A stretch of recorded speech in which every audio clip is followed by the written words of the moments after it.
কুরবানির আগে আমাদের ধারাবাহিক আলোচনা ছিল। আলোচনার বিষয়বস্তু ছিল শাম দেশের ফজিলত। এবং শাম দেশের ফজিলতের ব্যাপারে আমরা কেন জানবো সে কারণ আমি বলেছিলাম যে ইসরায়েল এবং ফিলিস্তিনের যে যুদ্ধ, এই যুদ্ধ বর্তমান সময়ের সবচেয়ে আলোচিত খবর। তো ইসরায়েলের যে ইহুদি এরা কারা, এদের পুরাতত্ত্ব কোথা থেকে হয়েছিল, এদের পরিচিতি কি, এবং সর্বশেষ এদের শেষ পরিণতি কি হবে, এবং ফিলিস্তিনে যেসব মুসলমানরা আছে এরাই বা কারা, কোন প্রকারের মুসলমান, এবং এদের জন্য কি কি ফজিলত বরাদ্দ বা সর্বশেষ বিজয় এদের নাকি ইসরায়েলি ইহুদিদের। এই সব বিষয়গুলো জানা আমাদের খুব দরকার। আর এই সব বিষয়গুলো সামনে আসবে যখন আমরা শাম দেশের বিষয়ে আলোচনা করবো তখন। তো সেই হিসেবে শাম দেশের ফজিলতের ব্যাপারে আমরা আলোচনা করতেছি। তো কুরবানির আগে 2 সপ্তাহে আমরা আলোচনা করেছিলাম। তো সেখানে শাম দেশের আমি সম্ভবত 5টি ফজিলত আলোচনা করেছিলাম। 1 নং ফজিলত ছিল যে শাম দেশকে আল্লাহ তাআলা অনেক বরকতপূর্ণ করে রেখেছেন, বা আল্লাহ তাআলা নিজে বরকতপূর্ণ বলেছেন, তার মানে শাম দেশ অনেক বরকতপূর্ণ দেশ। 2 নং ফজিলত ছিল যে রাসূল আকরাম সাল্লাল্লাহু আলাইহি ওয়াসাল্লাম এই শাম দেশের জন্য বিশেষভাবে বরকতের দোয়া করেছেন। 3 নং ফজিলত ছিল আল্লাহ তাআলা শাম দেশকে হেফাজতের জন্য বিশেষ ফেরেশতা নিয়োজিত করে রেখেছেন। 4 নং ফজিলত ছিল কিয়ামতের আগে ঈমানদাররা তাদের ঈমান ঠিক রাখতে পারবে না, বা ঠিক রাখা তাদের জন্য খুব কষ্টকর হবে। পৃথিবীর কোনো স্থানে ঈমান রাখা তাদের জন্য সম্ভব হবে না। ঠিক ওই সময় যেই স্থানটিতে ঈমানের হেফাজত হবে সেটি হলো এই শাম দেশ। 5 নং ফজিলত বলেছিলাম যে আমরা সবাই জানি যে ঈসা আলাইহিস সালাম এই পৃথিবীতে আবার আসবেন। তো ঈসা আলাইহিস সালামের অবতরণ কোথায় হবে? তো শাম দেশে হবে। শামের একটা প্রসিদ্ধ শহর আছে দামেস্ক। এই দামেস্ক শহরের পূর্ববর্তী স্থানে সাদা রঙের একটা মিনার আছে। ঈসা আলাইহিস সালাম দুনো ফেরেশতার কাঁধে ভর করে এই মিনারে অবতরণ করবেন। তো এই 5 ফজিলতের আলোচনা আমরা তখন করেছিলাম। বাদ বাকি ফজিলত আজকে আলোচনা হবে ইনশাআল্লাহ। তো শাম দেশের ফজিলত, বাকি ফজিলতগুলো শোনার আগে শাম দেশের সীমানাটা আমরা স্মরণ করে দিই। শাম দেশের সীমানা কতটুকু? শাম মূলত বিস্তৃত একটি অঞ্চলকে বলে। প্রাচীনকালে যে স্থানগুলোকে লেভান্ট বলা হতো। বর্তমান সময়ে যেহেতু রাজনৈতিক সীমানার পরিবর্তন ঘটেছে, তাই শাম দেশের যে সীমানাটা এটার পরিবর্তন ঘটে গেছে। তো বর্তমান সময়ে বেশ কয়েকটি দেশ নিয়ে গঠিত। শাম দেশ বলতে বর্তমান সময়ের যে সিরিয়া আছে এই সিরিয়া, এবং লেবানন, 3 হলো জর্দান, 4 হলো ফিলিস্তিন, 5 হলো ইসরায়েল এবং পশ্চিম তীর। এই 5 রাষ্ট্রের পুরো ভূখণ্ড শাম দেশের অন্তর্ভুক্ত। সাথে সাথে মিশর, ইরাক, তুরস্ক এবং সৌদি আরবের কিছু অংশ এই শাম দেশের অন্তর্ভুক্ত। তো এই 5 রাষ্ট্রের পরিপূর্ণ ভূখণ্ড এবং 4 রাষ্ট্র তথা ইরাক, তুরস্ক, মিশর, সৌদি আরবের কিছু অংশ, এই পুরো অংশের ফজিলত হলো শাম দেশের যত ফজিলত সবগুলো। তো শাম দেশের 5 নং ফজিলত হলো হাসরের মাঠ কায়েম হবে শাম দেশে। যতটুকু অঞ্চল বললাম এই অঞ্চলগুলোতে শাম দেশে, এই অঞ্চলগুলোতে হাসরের মাঠ হবে। তার মানে হাসরের মাঠে সব মানুষের পুনরুত্থান যখন ঘটবে সবাই ওই জায়গাতে দাঁড়িয়ে থাকবে, এবং ওই জায়গাতে আল্লাহ তাআলা হিসাব নিকাশ করবেন সবার। এটাও কিন্তু একটা ফজিলত, যে স্থানে চূড়ান্ত বিচার হবে এবং সরাসরি আল্লাহ তাআলা বিচার করবেন সৃষ্টিকর্তা।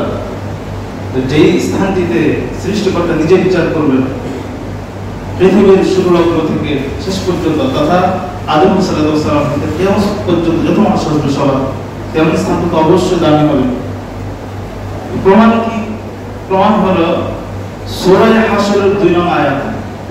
2 নং আয়াত হাদিসের একটি কিতাব আছে সহিহুল জামির এই কয়েকটি হাদিস। সূরা হাশরের 2 নং আয়াতে আল্লাহ তাআলা বলতেছেন যে ওয়াল্লাযী আখরাজাল লাযীনা কাফারু মিন আহলিল কিতাবি মিন দিয়ারিহিম লিআওয়ালিল হাশর। আল্লাহ তাআলা নিজে বলতেছেন যে ওয়াল্লাযী, আল্লাহ তাআলা এমন একজন সত্তা, আখরাজাল লাযীনা কাফারু মিন আহলিল কিতাব, যিনি আহলে কিতাবদের কাফিরদেরকে বের করে দিয়েছিলেন মিন দিয়ারিহিম, তাদের ঘরবাড়ি থেকে। কেন? লিআওয়ালিল হাশর, প্রথম হাশর করার জন্য। সূরা হাশরের এই যে 2 নং আয়াত, এই 2 নং আয়াতের প্রমাণ করে হাশর মাঠ হলো। তো এই আয়াতটার পরিপূর্ণ তরজমা বুঝতে গেলে এই আয়াতের মধ্যে আল্লাহ তাআলা কোন ঘটনা বলেছেন এটা জানলে এই আয়াতটার অর্থটা বোঝা একটু সহজ হবে। 4th হিজরির রবিউল আউয়াল মাসে একটি যুদ্ধ সংঘটিত হয়, যে যুদ্ধটিকে গুজওয়ায়ে বনি নজির বলে। এখন প্রশ্ন হলো এই যুদ্ধকে গুজওয়ায়ে বনি নজির বা বনি নজিরের যুদ্ধ কেন বলে?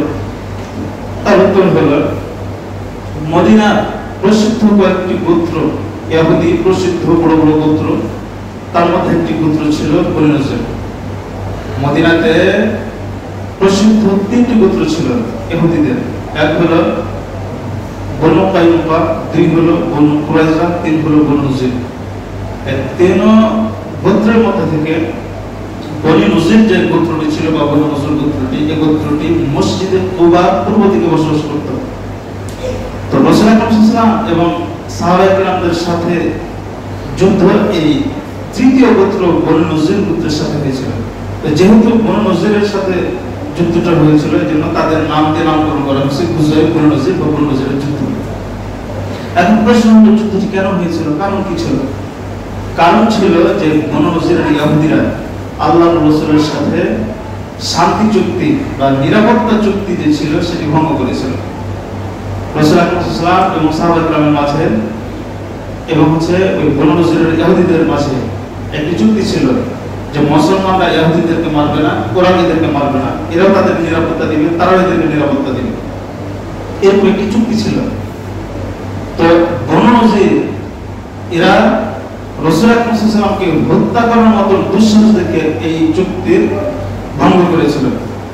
তো ভঙ্গ করার কারণে আল্লাহ রাসূল এদের সাথে যুদ্ধ করার ঘোষণা দেন এবং যুদ্ধটি হয়।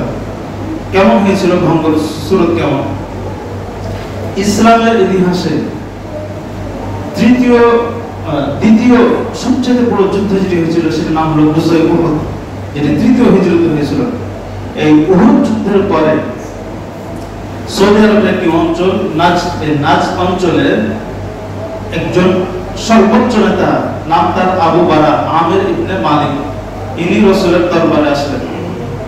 তো যখন রাসূলের দরবারে এসেছে, আল্লাহ রাসূল তার সামনে ইসলাম পেশ করেছেন, যাতে মুসলমান হন। তো আবু বারা সে মুসলমান হয় নাই, আবার ইসলাম ধর্মকে সে প্রত্যাখ্যান করে নাই, বরং উল্টো আল্লাহ রাসূলকে প্রস্তাব দিয়েছে যে ইয়া রাসূলুল্লাহ, আপনি আমার সাথে আপনার কিছু সাহাবীকে আমার এলাকা নাজ এলাকায় প্রেরণ করুন, এরা গিয়ে আমার গোত্রের লোকদেরকে বুঝাইলে আশা করা যায় তারা বুঝবে, সবাই ইসলাম ধর্ম গ্রহণ করবো। আল্লাহ রাসূল তখন বলেন যে নাজবাসীদের উপর আমার আশঙ্কা আছে, যদি আমার সাহাবীদেরকে খুন করে। তো সে বলে যা আমি জিম্মাদারি নিলাম। আল্লাহ রাসূল তার কথা মেনে 70 জন সাহাবীকে তার সাথে প্রেরণ করেন। এই 70 জন সাহাবী এলাকা তখনকার সবচেয়ে বড় বড় সাহাবী, সবচেয়ে বড় বড় আলেম ছিলেন, মধ্যে সবচেয়ে বড় বড় কারি ছিল। এরা দিনের বেলা জঙ্গলে কাঠ কাটতো, কাঠ বিক্রি করতো, বিক্রি করে ওই টাকা দিয়ে খাবার কিনতো। খাবার কিনে রাসূল আকরাম সাল্লাল্লাহু আলাইহি ওয়াসাল্লাম সর্বপ্রথম যে কওমি মাদ্রাসা চালু করেছিল, নাম ছিল তার সুফা। এই সুফার ছাত্র যারা ছিল তাদেরকে আসহাবুস সুফা বলা হতো, এদের খাবার দেওয়ার ব্যবস্থা করতো। তার মানে আসহাবুস সুফা এই মাদ্রাসার ছাত্র যারা ছিল তারা সারাদিন রাসূলের কাছ থেকে কোরআন হাদিস শিখতো, এরা কোনো কাজ করতো না। আর এই 70 জন সাহাবী এরা তাদের খাবার দেওয়ার ব্যবস্থা করতো, আর রাতের বেলা রাত জেগে আল্লাহর ইবাদত করতো। তার মানে কত দামি সাহাবী ছিল এরা, এদের মাধ্যমে একটা মাদ্রাসা চলতো, দিন প্রচারের মাধ্যম ছিল এরা।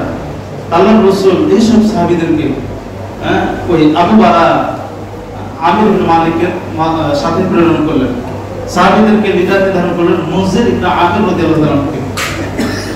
তো এই 70 জন সাহাবী যখন বীরে মাউনার নিকটে এসে পৌঁছল, বীরে মাউনাটি অবস্থিত হলো বনু আমির এবং বনু সুলাইম দুই গোত্র, এই দুই গোত্রের মাঝখানে এই বীরে মাউনা নামক একটা কূপ আছে, এই কূপের নিকটে সাহাবাগণ পৌঁছল। তখন ওই সময় মুনজির ইবনে আমির যিনি ওই 70 জন সাহাবীর লিডার ছিল, উনি রাসূল মদিনা থেকে একটি চিঠি দিয়েছিলেন এই বনু আমির যে দুই গোত্র ছিল, বনু আমিরের যে লিডার ছিল আমির ইবনে তুফাইল একে। তো এই স্থানে এসে মুনজির ইবনে আমির সাহাবীদের লিডার রাসূলের ওই পত্রটি এক সাহাবী নাম ছিল তার হারাম বিন মিলহাম রাদিয়াল্লাহু তাআলা, ইনাকে যে বলতেছে যে আপনি এই চিঠিটি আমির বিন তুফাইলের নিকট নিয়ে যান। আমির বিন তুফাইলের নিকট যখন নিয়ে গেছে, কিছু মুশরিক রাসূলের চিঠি তো পড়া দূরের কথা, সে বেয়াদবি করছে। করার পরে একজনকে ইশারা দিয়েছে যে হত্যা করা হবে। সাথে সাথে একজন মুশরিক হারাম বিন মিলহাম রাদিয়াল্লাহু তাআলা পেটে বর্ষা ঢুকে গেছে। তো ঢুকার সাথে সাথে একদিকে ঢুসার বের হয়ে গেছে। তো যখনই যা বের হতে লেগেছে হযরত হারাম বিন মিলহামের, তখন তিনি বলতেছেন আল্লাহু আকবার ওয়া ফুস্তু বিল কাবা, আল্লাহর কসম, কাবা রবের কসম, আল্লাহ মহান, এবং আমি সফল হয়ে গেলাম। তার মানে হারাম বিন মিলহামের সামনে আল্লাহ তাআলা জান্নাত তুলে ধরেছেন, সুবহানাল্লাহ।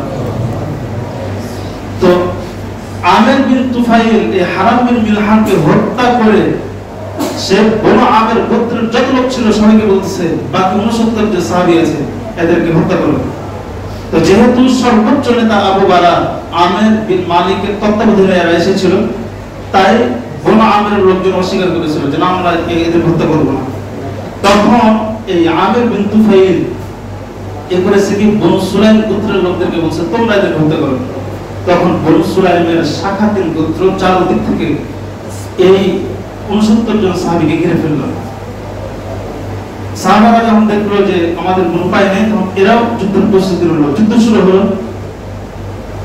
ওইখানে যত সাহাবী ছিল সবাই মারা গেল, শুধু কাব ইবনে যায়েদ রাদিয়াল্লাহু তাআলা আনহু নামক একজন সাহাবী ছিল, উনি ব্যতীত। আর ঠিক ওই সময় আরো দুজন সাহাবী নাম ছিল আমর ইবনে উমাইয়া দমরি আর মুনজির ইবনে উকবা, এই দুই সাহাবী ওই কাফেলার উটগুলোকে চড়ানোর জন্য দূরে এক জায়গাতে নিয়ে গিয়েছিল। তো যখন তারা দেখলো যে ঘটনাস্থলে পাখি উড়াউড়ি করতেছে, তখন এদের সন্দেহ হয়েছে এই তো এখানে মারামারি চলতেছে। ওরা দৌড়ায় এই জায়গাটিতে আসছে, আসার পরে দেখেছে যে এদেরকে হত্যা করা হয়েছে, সবাই শাহাদাত বরণ করেছে। ওনারাও যুদ্ধে লিপ্ত হয়েছে। তো মুনজির ইবনে উকবা রাদিয়াল্লাহু তাআলা যুদ্ধ করতে উনি শহীদ হয়েছে। তা আমর ইবনে উমাইয়া দমরি থাকলো একজন, বাকি সবাই শহীদ, শুধু একজন থাকলো, একে গ্রেফতার করলো। তো এই বিষয়টি যখন যার ইশারাতে সবাইকে হত্যা করা হলো, আমির বিন তুফাইল যখন জানতে পারলো, তখন সে বলতেছে যে আমর ইবনে উমাইয়া দমরি এই সাহাবীকে আযাদ করে দাও। সে কারণ বলতেছে যে আমার মা ওসিয়ত করছে আমাকে যে মুদার পুত্রের কোন দাসকে তুমি মুক্ত করবা। আর আমর ইবনে উমাইয়া দমরি এই সাহাবী মুদার পুত্রের ছিলেন। তো যেহেতু মুদার পুত্রের, তাই সে বলছে আমার মা ওসিয়ত ছিল, তাই আমি একে আযাদ করে দিলাম। তো আমর বিন উমাইয়া দমরি যখন বেঁচে গেলেন, তখন তিনি মদিনায় রওনা হলেন। তো মদিনায় যেতে যেতে এক জায়গাতে বিশ্রামের জন্য সে বসলো। তো সেখানে দেখা আরো দুইজন লোক বিশ্রাম নিতেছে। তাদেরকে জিজ্ঞেস করছে আপনাদের পরিচয় কি? এই দুইজন বলছে যে আমরা বনু আমির গোত্রের। তখন একটা কিন্তু রাগ হয়েছে যে বনু আমির গোত্রের লিডার যে আমির বিন তুফাইল, এর নির্দেশে আমার 69 জন সাথীদের হত্যা করা হলো। ওই রাগে সে ওই দুইজন লোককে হত্যা করে ফেলছে। আমর বিন উমাইয়া দমরি মদিনাতে গেছে, রাসূলের কাছে ঘটনার বিবরণ শোনাইছে। রাসূল আকরাম সাল্লাল্লাহু আলাইহি ওয়াসাল্লাম বলতেছেন যে বনু আমির গোত্র আর আমার সাথে শান্তি চুক্তি আছে, নিরাপত্তা চুক্তি আছে, আমরাও তাদেরকে মারবো না, তারা আমাদেরকে মারবো না। তো যদিও তার লিডারের আদেশে সাহাবীদেরকে মেরেছে, ঠিক আছে, কিন্তু তার গোত্রের লোক তো তোমাদেরকে মারে নাই, তার মানে এটা তো ঠিক হলো না। তো তখন একটু নিয়ম ছিল যে যদি কারোর সাথে শান্তি চুক্তি থাকে এবং ওই সময় যদি এক দল আরেক দলকে কাউকে মেরে ফেলে, তাহলে দিয়ত দিতে হবে, অর্থাৎ রক্ত আল্লাহ রাসূল তো বলেন যে ঠিক আছে আমাদের তো রক্তবন্ধ দেওয়া উচিত বনু আমেরের এই দুই লোকের। তখন আল্লাহ রাসূল কি করেছেন, মদিনাতে বসবাসকারী ইহুদি গোত্র বনু নজির এদের কাছে গেছে। এদের কাছে যাওয়ার দুটি কারণ, এক হলো বনু নজির আর ওই যে বনু আমের গোত্র, এরা দুইজন পরস্পর মিত্র ছিল, দোস্ত ছিল। আবার এই বনু নজিরের সাথে রাসূল আকরাম সাল্লাল্লাহু আলাইহি ওয়াসাল্লামের সাথেও শান্তি চুক্তি ছিল। তো শান্তি চুক্তির কিন্তু এটাও একটা চুক্তি থাকে যে যখন দুই গ্রুপের কেউ ক্ষতির মধ্যে পড়বে তখন আরেক গ্রুপ তাকে সাহায্য করবে। তো সেই হিসাবে রাসূলের গ্রুপ ক্ষতির মধ্যে পড়ছে, এখন বনু নজির তাকে সাহায্য করবে। তো বনু নজিরের কাছে গেছে। বনু নজিরের কাছে যখন রাসূল গেছে, বনু নজিরের নেতা ছিল হুয়াই ইবনে আখতাব। এই হুয়াই ইবনে আখতাব বলছে কোনো সমস্যা না, আমরা সাহায্য করতে আসা। রাসূল আকরাম সাল্লাল্লাহু আলাইহি ওয়াসাল্লাম তার সাথীদেরকে, সেখানে আবু বকর ছিল, উমর রাদিয়াল্লাহু আনহু ছিল, আলী রাদিয়াল্লাহু আনহু, আরো বড় বড় সাহাবীরা ছিল, সবাই একসাথে গিয়ে ঘরে বসলো। তো রাসূল এই ওয়ালের সাথে গাল ঘেঁষে বসেছে। তো এদিকে রাসূলকে বসায় দিয়েছে, আর ওদিকে হুয়াই ইবনে আখতাব সহ ইহুদিরা, বনু নজিরের ইহুদিরা এবার আলোচনা শুরু করছে যে আমরা তো মুহাম্মদ সাল্লাল্লাহু আলাইহি ওয়াসাল্লামকে মারার জন্য অনেক প্ল্যান করেছি, এটাই সুযোগ। দেওয়াল ঘেঁষে বসে আছে, উপর থেকে খালি একটা পাথর মাথার উপর ফেলে দিয়ে এসে মারা যাবে। তো এদিকে মানে চক্রান্ত চলতেছে, আর রাসূলকে বুঝাইছে যে আমরা দিয়তের টাকা তুলতেছি, কোনো সমস্যা না, বসে থাকতে আমরা সাহায্য করবো। তো ঠিক এখন কথা হলো যে এটা হত্যা করবে কে? তাহলে ইহুদিদের মধ্যে থেকে নাম ছিল তার আমর বিন জাহাস, এ বলতেছে আমি হত্যা করবো, নাউজুবিল্লাহ। তো যখন হত্যার আলোচনা চলতেছিল ঠিক ওই সময় আল্লাহ তাআলা জিবরিল আমিনকে আল্লাহ রাসূলের কাছে পাঠিয়েছে।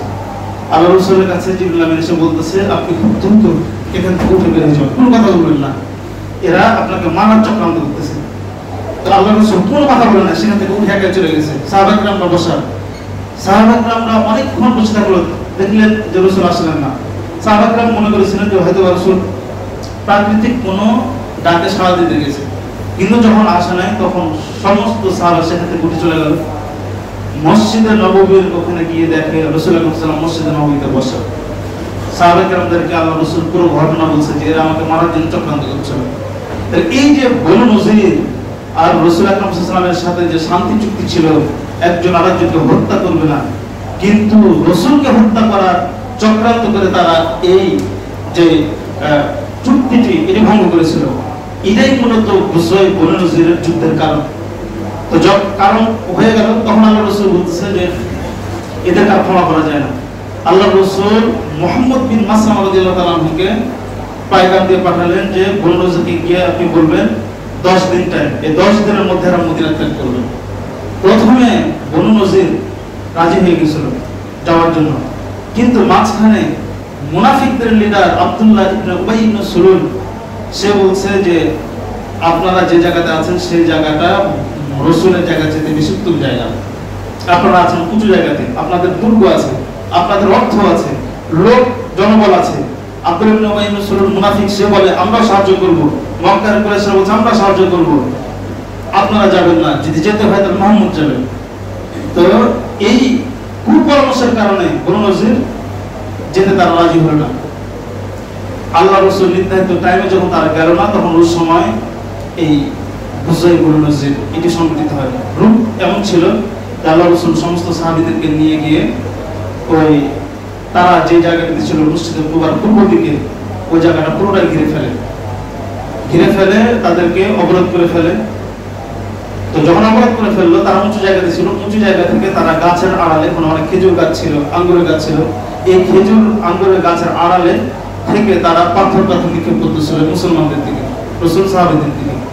তখন আল্লাহ রাসূল কি করেন যে গাছগুলো কাটার নির্দেশ দেন, কিছু গাছ জ্বালিয়ে ফেলার আদেশ দেন, কিছু দুর্গ ভাঙার আদেশ দেন। ওই সময় তারা ভয় পেয়ে গেল যে কত বিপদে পড়ে যাবো। তারপরে তারা বলছে ঠিক আছে আমরা এখান থেকে চলে যাব। তখন আল্লাহ রাসূল তাদেরকে বলে যে যা যা নিতে পারবা নিয়ে যাবা, তবে উটের পিঠে বহনযোগ্য যেগুলো সেগুলো নিয়ে যেতে পারবা। তখন ওই সময় তারা তাদের বাড়িগুলো ভাঙা শুরু করেছে। তো ভাঙছে দুই কারণে, এক হলো মানে জিনিসপাতির দরকার হবে তাদের, তাই ওগুলো নিয়ে যাবে। আরেকটা হলো যে ওই বাড়িগুলো যাতে করে মুসলমানরা পরবর্তীতে ব্যবহার না করতে পারে, হিংসায় তারা ভাঙা শুরু করেছে। তো এই যে কথাগুলো, এই কথাগুলো আল্লাহ তাআলা সূরা হাশরের 2 নং আয়াতে বলছেন। আল্লাহ তাআলা বলে যে ওয়াল্লাযী আখরাজাল্লাযীনা কাফারু মিন আহলিল কিতাবি মিন দিয়ারিহিম লিআউয়ালিল হাসর। আল্লাহ তাআলা এমন একজন সত্তা যিনি আহলে কিতাবদের বলে কাফেরদেরকে তাদের বসত বাড়ি থেকে বের করে দিয়েছে লিআউয়ালিল হাসর, প্রথম হাসর করার জন্য। মা জানাতুম আইয়াখরুজু ওয়া যান্নু আন্নাহুম মানিআতুহুম হুসুনুহুম মিনাল্লাহ। মা জানাতুম আইয়াখরুজু, আল্লাহ তাআলা সাহাবীদেরকে লক্ষ্য করে বলে যে তোমরা ধারণাও করো নাই যে তারা তাদের বাড়ি থেকে বের হবে। ওয়া যান্নু আন্নাহুম মানিআতুহুম মিনাল্লাহ। আর বনু নজরের ইহুদিরাও ধারণা করেছিল যে তাদের শক্তিশালী দুর্গগুলো তাদেরকে আল্লাহ তাআলার শাস্তি হতে নিরাপত্তা দিবে, হেফাজত করবে। ফাতাহুমুল্লাহু মিন হাইসু লাম ইয়াহতাসিবু, কিন্তু আল্লাহ তাআলা তাদের নিকটে এমন ভাবে এসেছে যে তারা কল্পনা করতে পারে নাই। অর্থাৎ বনু নজরের ইহুদিরা তারা ধারণা করেছিল মুসলমানরা দুর্বল, তাদের চাইতে আমাদের লোকজন বেশি, কখনো আমরা এখান থেকে বের হব না, বা তারাও আমাদের আক্রমণ করে এখান থেকে বের করতে পারবে না, কারণ আমরা বেশি শক্তিশালী।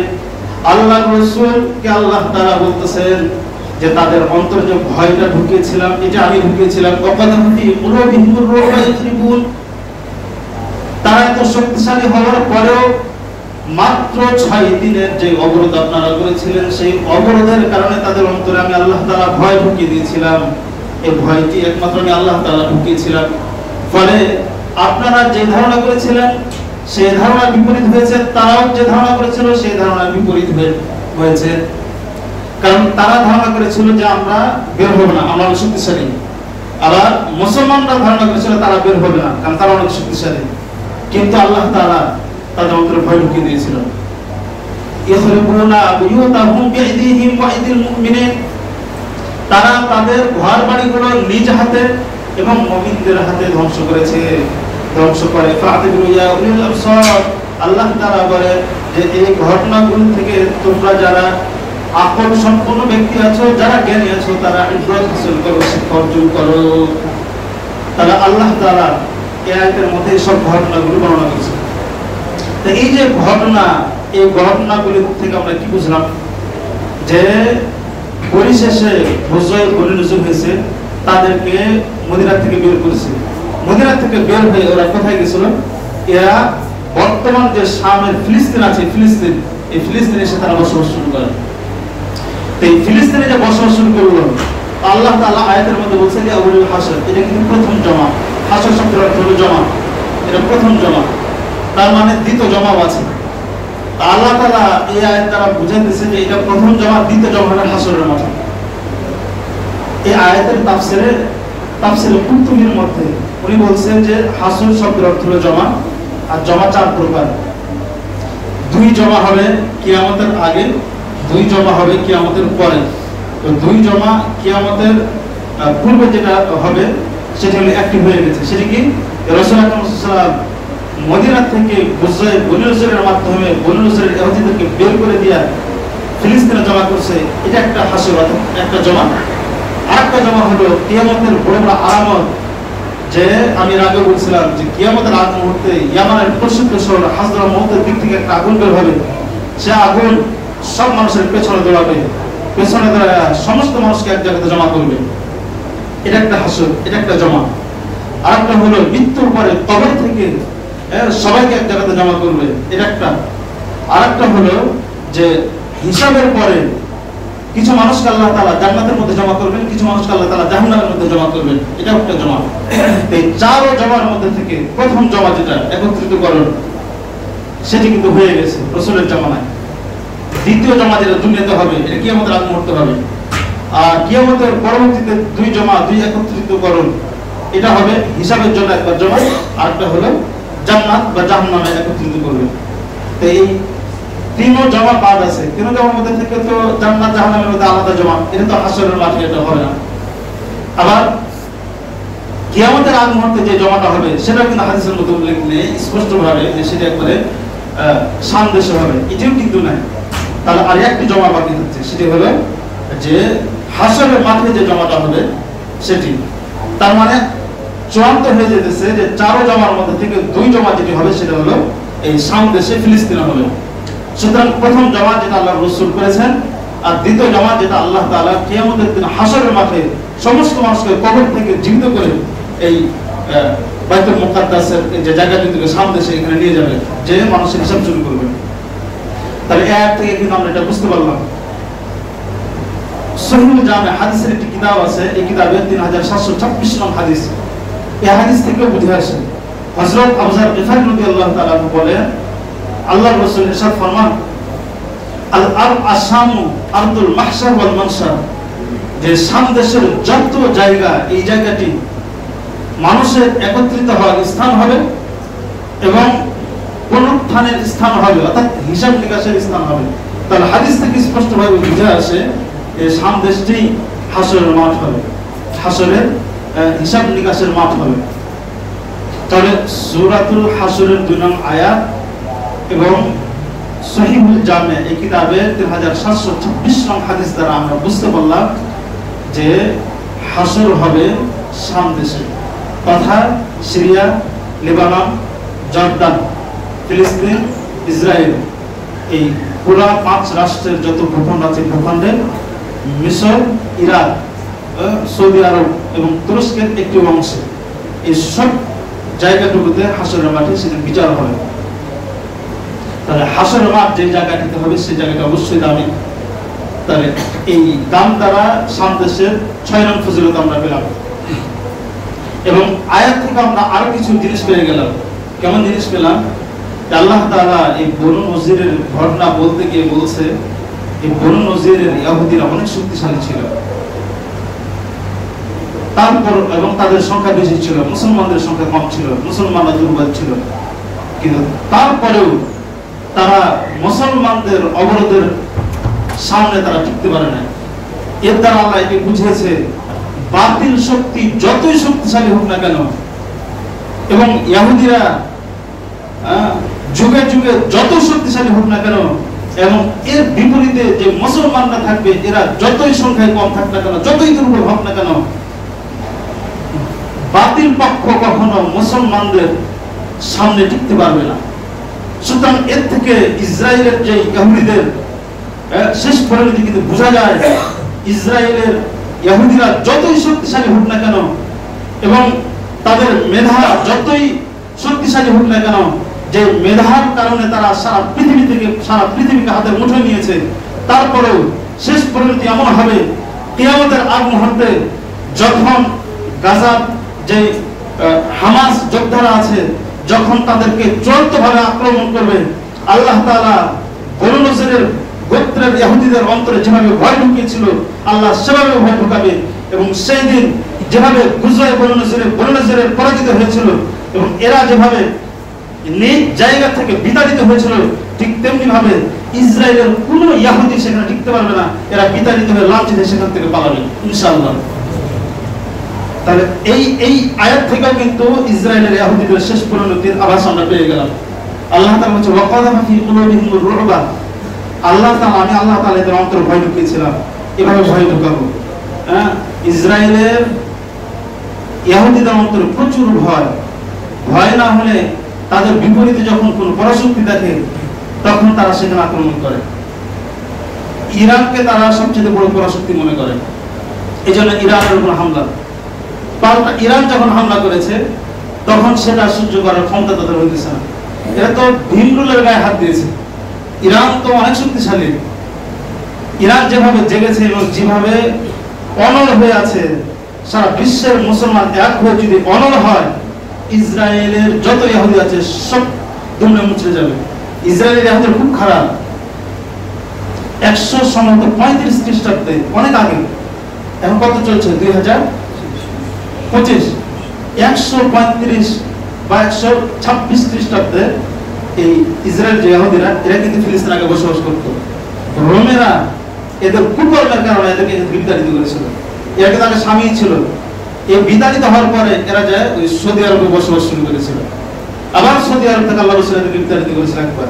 ওমর ইবনে খাত্তাব রাদিয়াল্লাহু তাআলা ওনার শাসন আমলে এদেরকে আবার বিতাড়িত করেছিল। জাজিরাতুল আরব, আরব যত উপদ্বীপ আছে সবগুলো থেকে এদেরকে বের করে দিয়েছিল।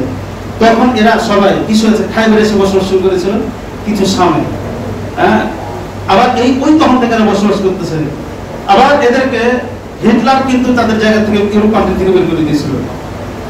আবার এই মুসলমানদেরকে এই পবিত্র ভূমি থেকে এদেরকে বের করবে, হ্যাঁ, এটা কোরআন হাদিসেরই কথা।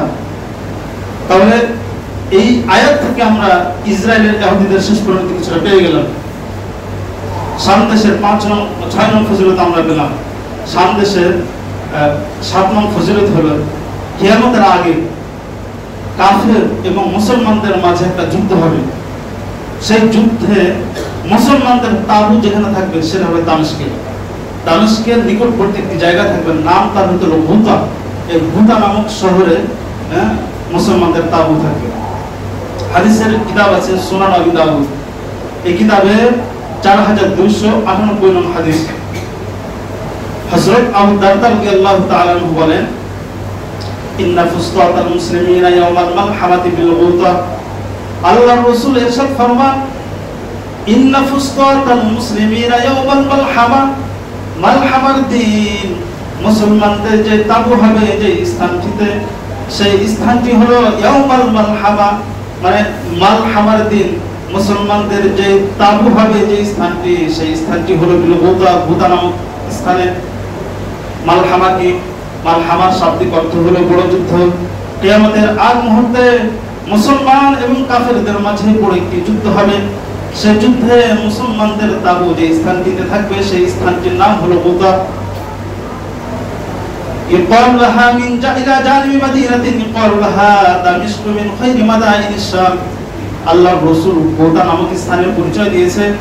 এই গোতা স্থানটি হবে শামের প্রসিদ্ধ শহর দামেস্কের নিকটবর্তী একটি জায়গা অবস্থিত থাকবে। দামেস্ক কি? আল্লাহর রাসূল এটা বলছেন, শাম দেশের যত দামি শহর আছে এই দামি শহরগুলোর একটি শহর হলো দামেস্ক শহর। এই দামেস্ক শহরের খুব কাছাকাছি একটি জায়গার নাম থাকবে গোতা। এই গোতা নামক স্থানে মুসলমানদের তাবু থাকবে। তাহলে যেই স্থানটিতে মুসলমানদের বড় যুদ্ধের সময় তাবু থাকবে, আশ্রয়ের কেন্দ্র থাকবে, অবশ্যই সে জায়গাটি দামি হবে। সুতরাং হাদিস থেকে বুঝে আসে শাম দেশের 7 নং ফজিলত। শাম দেশের আরেকটি ফজিলত আছে, 8 নং ফজিলত হলো আল্লাহ রাসূল বলছে যে শাম দেশের তথা দামেস্ক শহরের আশপাশে বাইতুল মুকাদ্দাস এবং বাইতুল মুকাদ্দাসের আশপাশে যত শহর আছে এই শহরগুলোতে আল্লাহ রাসূল বলে যে আমার এক শ্রেণীর উম্মতরা এরা যুদ্ধ করবে।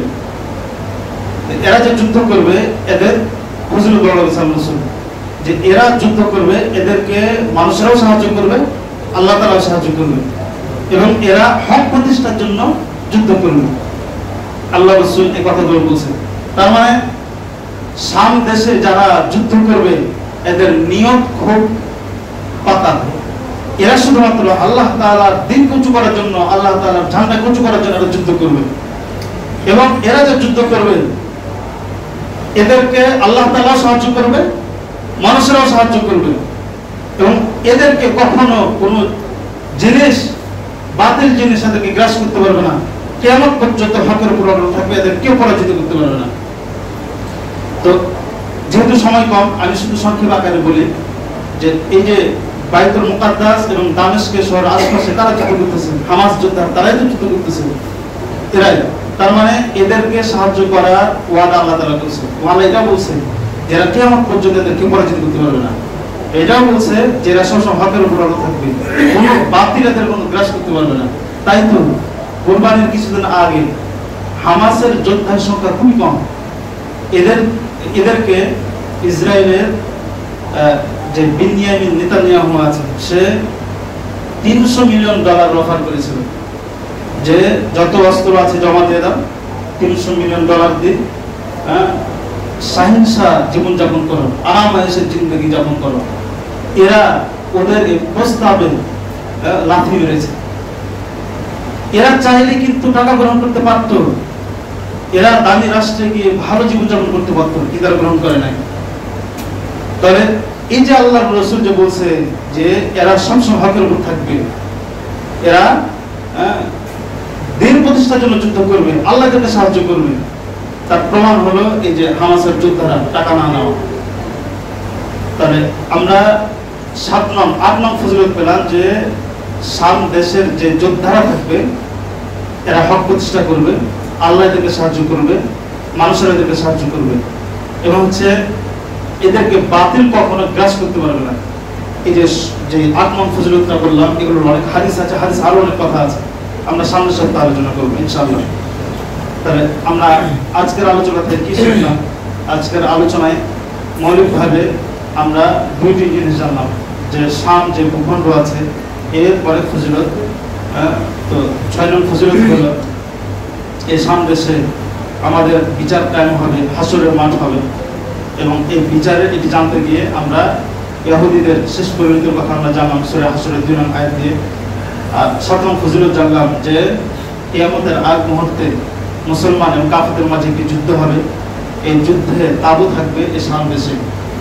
তো এই যুদ্ধটা কখন হবে? এটি হলো দাজ্জালের জামানায় একটা বড় যুদ্ধ হবে, ওই যুদ্ধের সময় এই যুদ্ধটা ঘটবে। তো ওই সময় তাবুটা এখানে থাকবে। তো আল্লাহ তাআলা আমাদের সবার অন্তরে শাম দেশের ফজিলত বিরাজমান করে দিক, আমিন। এবং শাম দেশে যাওয়ার আকাঙ্ক্ষা আমাদের অন্তরে লালন করার তৌফিক দান করুন, আমিন। আমি বলেছিলাম যে শাম দেশ হচ্ছে ঈমান হেফাজতের দেশ। আমাদের মনে এখন এগুলো লালন করা উচিত যে আমরাও শাম দেশে যাব। বাশার আল আসাদ সিরিয়ার যে স্বৈর শাসক ছিল, প্রায় উনি ওনার বাপের 54 বছরের শাসন যে সমাপ্তি ঘটল, এই বাশার আল আসাদকে যেই বীর পুরুষরা উৎখাত করেছিল, তার লিডার যিনি, ইনি কিন্তু সৌদির যুবরাজ। ইনি আল কায়েদার একজন নেতা ছিলেন, উসামা বিন লাদেনের সাথে ইনার সম্পর্ক ছিল। উসামা বিন লাদেন মারা যাওয়ার পর সে অনেকদিন আত্মগোপনে ছিল। আত্মগোপনে থাকার পরে সে শাম দেশে জায়গা কিনে সেখানে বসবাস শুরু করে। উনি মূলত সৌদি নাগরিক, সৌদি একজন প্রিন্স। উনি অনেক ধনাঢ্য পরিবারে। উনি চাইলে উনি সৌদি আরবে থেকে শাহিনশাহ বাদশাহী জীবনযাপন করতে পারতেন, কিন্তু উনি করেন নাই। উসামা বিন লাদেন উনিও সৌদি যুবরাজ, অনেক ধনাঢ্য পরিবারে। উনি বলেন যে আমি চাইলে আমি ইউরোপের বড় কোনো কান্ট্রিতে গিয়ে আমি বসবাস করতে পারতাম, কিন্তু আমি করি নাই, শুধু আমাদের দিন কায়েমের জন্য। তো ঠিক ওই বাশার আল আসাদকে যিনি উৎখাত করেছেন, লিডার যিনি, উনিও কিন্তু সৌদি আরবের, কিন্তু উনি সৌদি আরব থেকে শাম দেশে গেছেন, কারণ উনি জানেন যে শাম দেশে ঈমান হেফাজত হবে। সৌদি অনেক মানুষ এবং অন্যান্য দেশের অনেক মুসলমানরা শাম দেশে গিয়ে জায়গা কিনে, কেউ কিনছে হয়তো সিরিয়াতে, কেউ কিনছে হয়তো ফিলিস্তিনে, কেউ কিনতেছে হয়তো লেবাননে, কেউ জর্দানে। কারণ ঈমান তো এই জায়গাতে হেফাজত হবে। যে আমরা যারা মুসলমান, আমাদের সবার মনের মধ্যে একটা স্বপ্ন থাকা উচিত যে আল্লাহ তাআলা যেন আমাদেরকে কি করে ওখানে গিয়ে একটা জায়গা কেনার তৌফিক দান করে।